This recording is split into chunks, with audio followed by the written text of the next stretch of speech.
Hello and welcome to this video. Today's video I'm going to talk about how modular synthesis helps us to be authentic.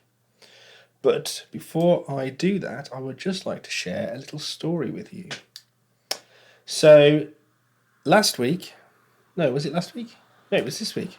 This week, my daughter and my wife and I had a little day out, and we've been having a lot of days out recently, and we've visited quite a lot of castles. There's lots of castles here in the UK, and we like to visit different castles and have a walk around the grounds and so on. And this particular castle that we visited, which was in Leicester, I think, was called Croft Castle. Now, off the top of my head, I can't remember how old this castle is. I think the family that had lived there dated back to 1086 or something like that. So it's quite an old castle. And surrounding the castle are some quite extensive woodland areas, some of which have been managed over the years. And there was a particular section where there was a stream that had been dammed to create a number of pools at different levels. And this was all surrounded by some woodland. And there was a path that you could walk on to go around these pools. So having looked around the castle, we decided that we were going to have a little walk around the pools and follow the path. Supposedly it was about an hour's walk. So I should add that my daughter's only 3.5, so about an hour's walk is probably long enough for her to go walking through the woods. So we started off, all was well, and we followed the path. It was very clearly signposted. Little orange arrows for us to follow every few hundred meters or so, or where there was a different route that you could take. And it was a circular route, and it went up around the sort of the north of the property. Then you crossed over the stream and came back down the other side, and then crossed over again at the bottom. And eventually, it should have led back to the car park. So we walked all the way up the top, and we sort of crossed over, and we walked through the woods. And we were walking along, following the path, and we came across, after some time, this sort of cut-out section, which looked like a sort of abandoned quarry, a very small abandoned quarry, which probably was where the stone had been quarried to build the castle. Now, my wife didn't. She didn't like the look of this quarry. It was all overgrown. It was very dark. It was quite spooky. And she said, I'm not going down there. I said, oh no, let's go and have a look. So I went down with my daughter, and we had a look in this quarry and had a look at the rock face. And for whatever reason, I decided it would be a fun little thing to pretend that in the cracks in the rock, I could see some little pixies. And I said to my daughter, I said, oh, did you see that pixie then? Poking its head out? Did you see the pixie?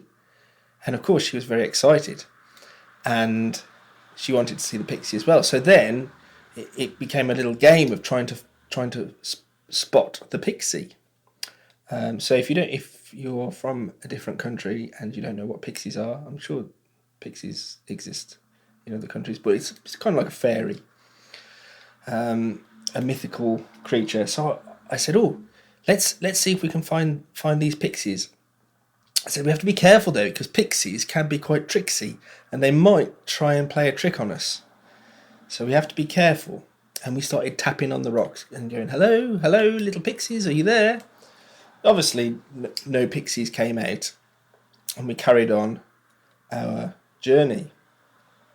And we carried on following the path that we'd originally been following until eventually we came to a section where you could choose a route, and the path that we had been following was sort of like a low path, a low road that carried on along the edge of the what was once the river.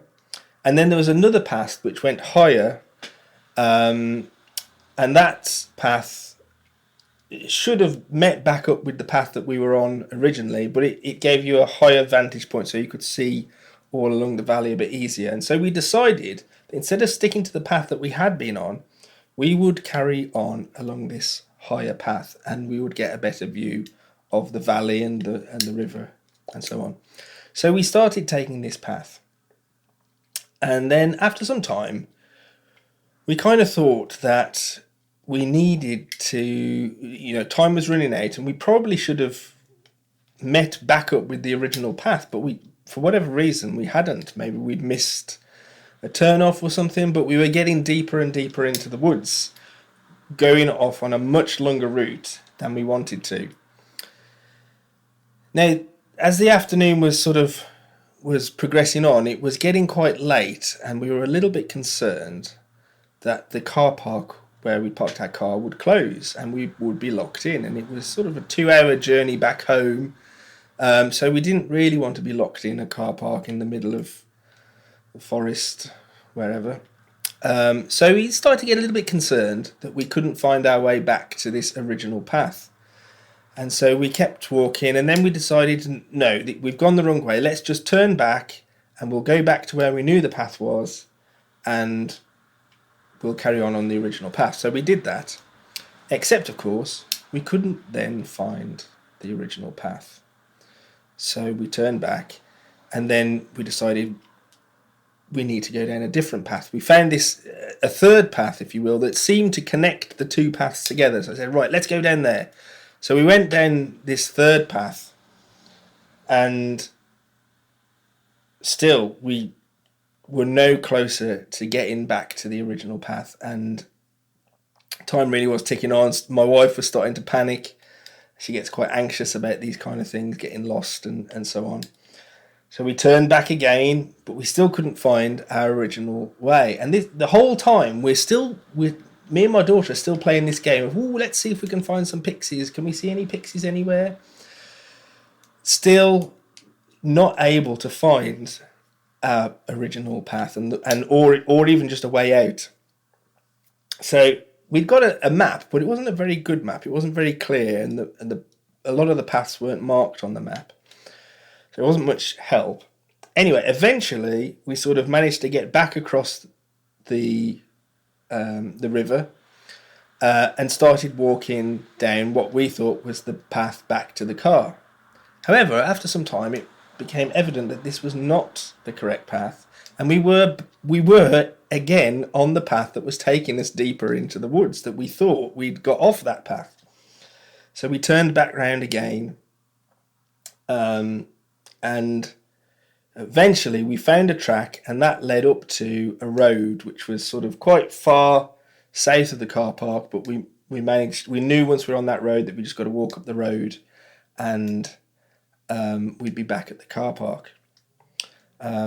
Interestingly, at one point when we had been walking along a particular path for a while, and we decided it was time to turn back, there were these sculptures about this tall, just randomly dotted in the trees, of what looked like fairies, but they were a bit big for fairies. Maybe you'd say they were sort of like small angels, but it did seem that they were pointing us back in the correct direction, which was kind of odd.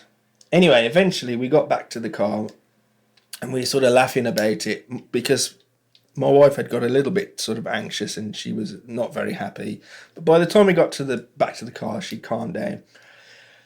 And she said, "Now, Richard, I need to have a little word with you, because I think that what you've done there is you've brought that upon us. You shouldn't really joke about pixies and fairies. I think what's happened there is we've been pixie-led." To which I said, what do you mean we've been pixie-led? I said, well, we had a path, we had an intention and a route that we were taking, but for whatever reason we were drawn off that path. And this is something that happens sometimes when you toy with these creatures, these pixies, these fairies, albeit that we think of them as mythical creatures, but some people do believe that they actually exist, and fairies are real and pixies are real. And she said, you shouldn't really mess around with that sort of thing, and they don't like it when you talk about them, and they don't like you making fun of them and this, that, and the other. And she said, and it's a thing, people get pixie led where they can't they get pulled off the path and they can't find their way back onto the path, and they can lose hours walking up and down trying to find the path. So I think that's what has happened to us. We've been pixie led, and we've been pulled off the path because you were messing about and joking about these fairies. And I said, well, maybe that is the case. Maybe we were pixie led. Maybe we were drawn, in sort of the light-hearted joking around, wanting to see these imaginary pixies, albeit that we didn't really think they existed. Maybe we were pixie led, and we were intentionally pulled away from our path. Anyway, that's just a little story that I wanted to share with you. Today's video, though, is not about pixies, it's not about fairies. I've probably been rambling on for quite some time now, but never mind. Today's video, how modular synthesis helps us to be authentic. What does it mean to be truly authentic in your art? How do we find a unique voice? So in this sort of modern times, modern days, there's a lot of talk, especially at the moment on YouTube, a lot of talk about authenticity and creating creating videos, creating music, creating whatever that is authentic to yourself. So what does that truly mean? What does it mean to be authentic? So is it something that we can sort of intentionally strive for, or does it just happen? So that's kind of like what I want to sort of think about today and what I want to talk about. So in a previous video, I talked about 5 mindsets that help us as modular synth artists. And I can't remember what those were now. There was sort of being exploratory, patient. Do you know what? It's completely gone off the top of my head. I can't remember what I put. Anyway, there's probably a link somewhere to that previous video, so go and check it out, and you can tell me what I put in that video because I've completely forgotten. But those mindsets, I think, if we can embrace those mindsets, so embracing mistakes, that was one. Embracing mistakes, exploring, curiosity, patience, taking your time, being methodical. If you can embrace those mindsets, you can be authentic. You can't be anything other than be authentic if you are embracing those mindsets. Now, as I say, at the moment, I think on YouTube there is sort of a tendency, or maybe it's like a new trend, whatever you want to call it, for sort of more authentic content rather than fast-paced kind of videos. And hopefully that's sort of what I try to do with my videos a little bit, is to try and be a little bit more authentic, mainly because it's easier, because I can just sit and talk to the camera rather than trying to do lots of editing and so on. But what does it actually mean to be authentic? Well, I think we could probably list a few characteristics of what it means to be authentic as an artist. So probably there's a sense of some kind of self-discovery, that you are exploring your own art within yourself, that you're not going to compromise what you do. So if your art leads you in a particular direction, or if your music leads you in a particular direction, you're not going to compromise that, and you're going to stick to that no matter what. So if something tries to pull you off, in a different direction, or pull you onto a different path, or maybe try and force you into a different direction, maybe something that might be more commercial, or that's a current trend, whatever it may be, you're gonna sort of have this authenticity that keeps you true to what you believe and what you want to do. authenticity probably means that you've got a willingness to experiment and to try things out, rather than just sticking to what other people are doing, or what is the norm, what is the status quo. Maybe there's a courage to present yourself in a way that's vulnerable, or could be perceived as vulnerable. And again, that's sort of trying new things out, which don't always work. If we do look at what it means to be authentic as musicians, that does match up to some of those mindsets that I mentioned in that previous video. Because modular synth is also very much a hands-on, physical way of making music. I mean, it's not physical in the same way as playing a guitar is physical. If somebody sits down with a guitar, and acoustic guitar perhaps, and they start strumming and singing a song that they've written themselves, then we might say that's a true expression of themselves, the lyrics that they're playing, the chords that they're choosing. And modular synth's not necessarily expressive in that way, but it is a very physical way of making music, because you've got to patch cables in, you've got to get in and mess with the knobs and the dials and all the rest of it. It's not the same as creating music on a computer. And that sort of physicality, as well as the uniqueness of your modular synth system, is going to lead to music which is unique to yourself, and in that respect is very authentic. And for myself, I find that modular synth definitely helped me to find some kind of unique voice, which I feel was missing perhaps in music that I tried to create before. As I've mentioned in previous videos, my background is playing guitar and playing in bands, rock bands, funk bands, all the rest of it. And definitely there's an element of trying to imitate the bands or artists that were my favourites, that were my inspiration. And I think, when you're playing at a sort of, an unsigned amateur level in original bands, that there is definitely a tendency to try and imitate the music of your inspiration. As a band, we would often get criticism. It was like, oh yeah, it wasn't necessarily bad criticism, because people, liked what we sounded like. But he's like, oh, you sound like this band, or you sound like that band. And we thought, oh, well, we thought we sounded really original, but maybe we don't, because we really just, were kind of imitating our heroes. And that is a natural process that people go through. But with the modular synth, I don't think you can do that really, because everyone's system is so different and unique. How can you imitate your fans and your influences? Because there's no way that you can approach music in the same way as another person, or the creation of the music in the same way.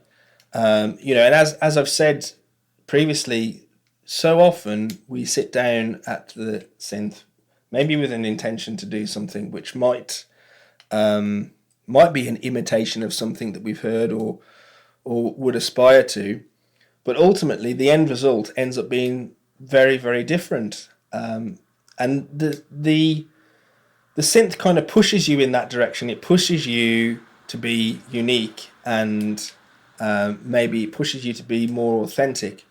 I often feel like sometimes when I listen to the music that I've created, that it's not really me. It sometimes feels like I've discovered a new artist.